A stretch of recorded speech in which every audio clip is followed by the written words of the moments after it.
The Exchange in Sarasota, Florida. Let's walk in sideways. 1, 2, 3, come on! So many stacks of dishes. This place was huge. This biscotti container just caught my eyes. I just love the colors of it, and that pineapple one right behind it. And then I spied this one with the rabbit ears. How cute is that? The prices were a bit high, but what I noticed was that every item I picked up or looked at had no chips, no cracks, no defects at all. Everything in here was in pristine condition. Here I'm trying to show you the maker's mark on the bottom, and my camera would not focus. It was a very pretty matching set.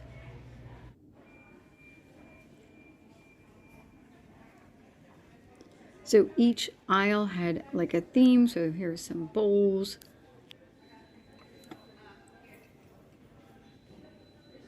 That's a Tommy Bahama.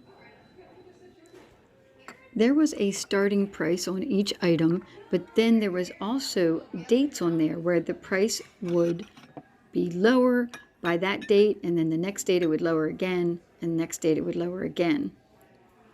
This kind of reminded me of Franciscan Atomic Starburst. It was called Rosanna Stardust. I have never seen that pattern before. Here I just wanted to give you the scope of how stocked the shelves were and how beautiful the displays were. It was just very well run. There was a lot of people in there, and it was very noisy. This aisle was full of vintage soup tureens and lidded serving dishes, and a couple of chickens on nest at the top shelf there. This lidded pumpkin pie dish was the most ornate one I've ever seen. It was just lovely. I couldn't imagine trying to fly home with that. We had traveled down to Florida using just backpacks, so I was not going to be able to buy anything at the store to take home to flip for a profit. But I did want to take you guys along to see all of the interesting items in this store. It was just one aisle after another. Here you can see on this price tag a better look of how the dates and prices work. If you're a reseller and you live in Florida, make your way over to the Exchange in Sarasota. You will not be disappointed. Here's a whole wall of German steins. I'm sure there's some interesting ones in there. And then look at all of this sterling silver, or is it just regular silver plate?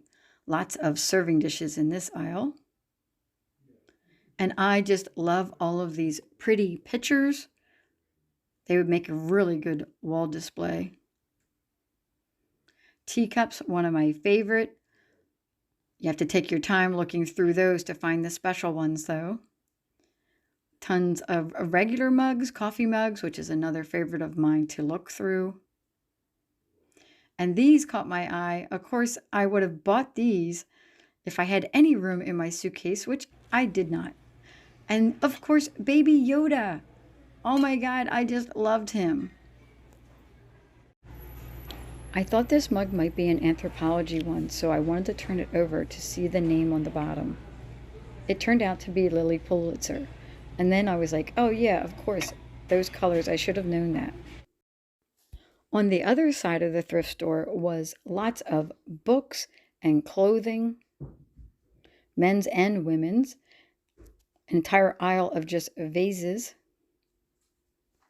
They grouped all the vases by color. Here are the light colored ones. I spied this cat or lion, not sure which it was, on a shelf. Thought he was really distinguished looking. I've never seen Kokeshi dolls in such good condition. They were just beautiful. I started to get the feeling that this place went on forever. Look at all the furniture on this side of the store. Here's another view of all the clothing racks, shoes, pocketbooks, accessories, rugs. This place had it all. Hats. You could decorate your whole house and buy a whole new wardrobe for yourself. Beautiful handbags. There's a Betsy Johnson. Here's a Dena I'm. Please like, comment, and subscribe, and I will catch you on the next one. We also stopped at a Restore It store, and that will be my next video.